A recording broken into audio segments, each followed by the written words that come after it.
नमस्कार, मैं हूं सुरेंद्र गोस्वामी। आपका स्वागत है मेरे चैनल गोस्वामी भक्ति आनंद में। आशा करता हूं कि आप अच्छे होंगे। अपने अंदर के बच्चे को हमेशा जिंदा रखिए। हद से ज्यादा समझदारी जिंदगी को बैरंग कर देती है। हर व्यक्ति के अंदर बचपन मौजूद होता है।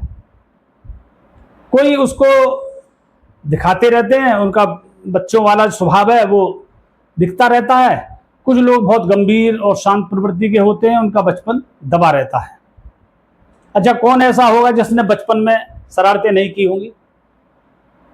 100 में 1-2 बच्चे ऐसे होते हैं जो शांत स्वभाव के होते हैं, शरारत नहीं करते हैं या बहुत कम करते हैं, और बाकी तो सभी शरारतें करते हैं और ऐसी करते हैं कि एक से बढ़कर एक होता है उनमें। अपने घरों में देख लीजिए, आज तरीके बदल गए हैं, साधन बदल गए हैं। शरारतें तो सभी करते हैं और सभी ने करी हैं। आज हमें बच्चों की शरारतें अच्छी नहीं लगती, हम उन्हें डांटते हैं, फटकारते हैं कि नहीं बैठेगा चुप, हर वक्त शरारत करता रहता है। यही हमसे हमारे दादा दादी, पिताजी, माताजी, चाचा चाची, ताऊ जी, ताई जी हमसे करते थे सब। जो बात नहीं करने दे रहा है, पढ़ता तो है नहीं है, हर वक्त शरारत करता है। सबने सुना होगा ये। मुझे तो बहुत अच्छी तरह याद है कि मैं तो हर वक्त लताड़ लगती रहती थी, क्योंकि मेरी शरारतें अच्छी खासी थी। मेरे परिवार के पास मेरी शरारतियों का अच्छा खासा भंडार है। कभी बैठ जाते हैं सब, चर्चा शुरू हो जाती है तो गांव जाते हैं, जब सब बैठ जाते हैं तो कहते हैं भाई बहुत शरारती था, बहुत शरारती था। आज वो उतने गंभीर हो गए हैं, लेकिन बचपन खत्म नहीं हुआ। वो शरारतें किसी ना किसी तरह से उभर आती हैं, और यही व्यक्ति को करना चाहिए कि उसकी शरारतें जिंदा रहनी चाहिए। अच्छा, जब आप किसी छोटे बच्चे को खिलाते हैं तो आप बच्चे नहीं बन जाते? तो वही तो स्वरूप है बचपन का। आप सोचते हैं हम बच्चे को खिला रहे हैं, जबकि बच्चा हमको खिलाता है, आपको खिलाता है। जैसे बच्चा करता है हम वैसे ही करते हैं ना, वैसे ही मुंह बना लेते हैं, आंखें टिमटिमाएंगे, है ना, गर्दन हिलाएंगे, तो गुदगुदी करेंगे, कुछ करेंगे इस तरीके से। तो हमारा वो बचपन का स्वरूप ही होता है। उस समय जब उस बच्चे के साथ खेलते हैं या उसको खिलाते हैं तो बचपन सामने आ जाता है।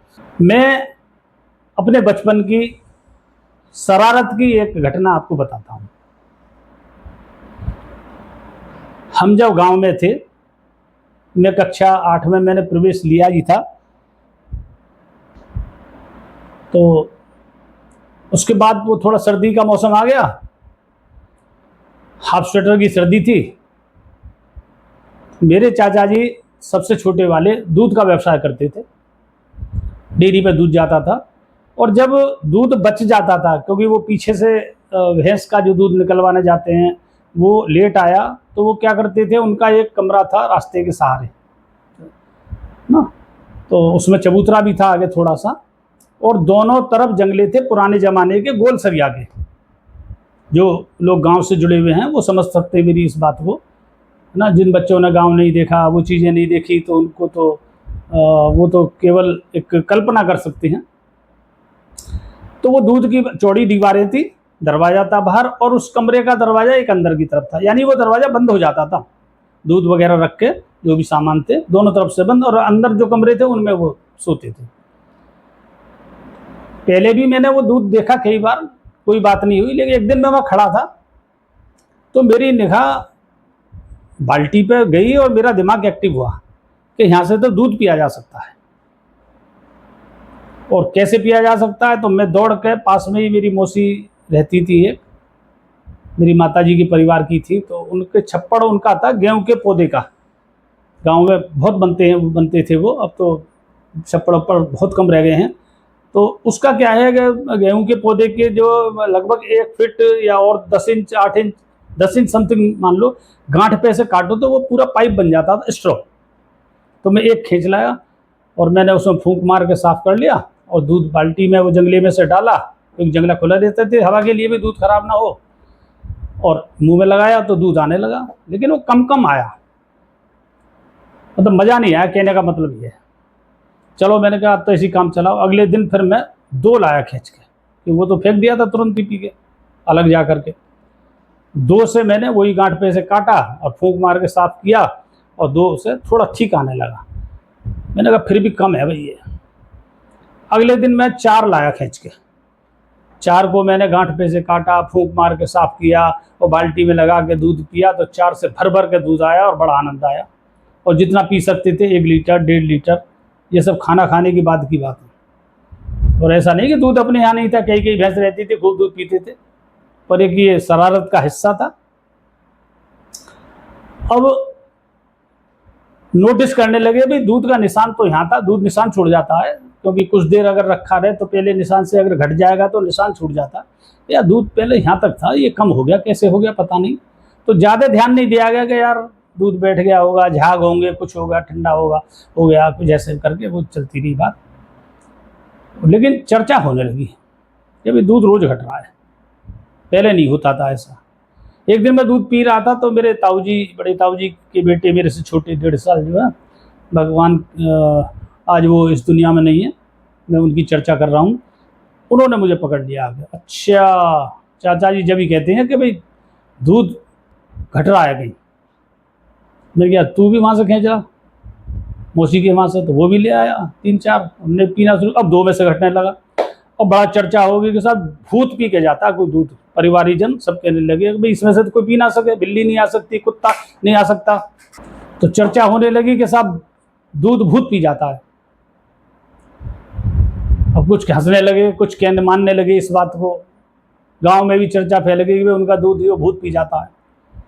अब हम तो अपने टाइम बंधा हुआ था, क्रम से लगे हुए थे। एक दिन चाचा जी थोड़े वो एक्टिव थे और इन बातों को नहीं मानते थे, तो वो एक दिन सामने ताऊ जी का घर था, उस पर चढ़ के बैठ गए पहले ही, जैसे ही अंधेरा सा हुआ थोड़ा सा।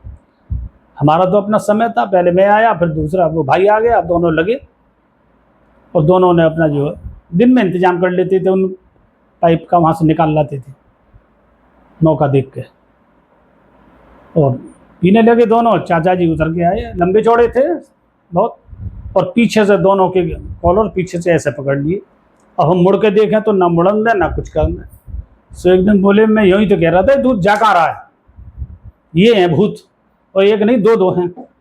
अब वो शोर शराबा सा हुआ, सब लोग आने लगे आगे, परिवार के ताऊ जी, चाचा जी, भाई बंधु जो भी थे, चाची ताई जी वगैरह सब जो, और बड़ा आनंद लें सब। अच्छा भूत पकड़े भाई, आज भूत पकड़े गए, भूत पकड़े गए। और बड़ा गांव में जिधर भी हम जाएं फिर, हाँ भी रात तो पकड़े गए, जिधर को भी जाएं, कितना दूध पीते थे, सब अपने अपने आनंद लें सब जो। तो मेरा आप सबसे कहना यह है कि जो हो रहा है वो तो हो ही रहा है, और आप ईश्वर चाहेंगे तो आप कुछ कर पाओगे, नहीं चाहेंगे तो नहीं कर पाओगे।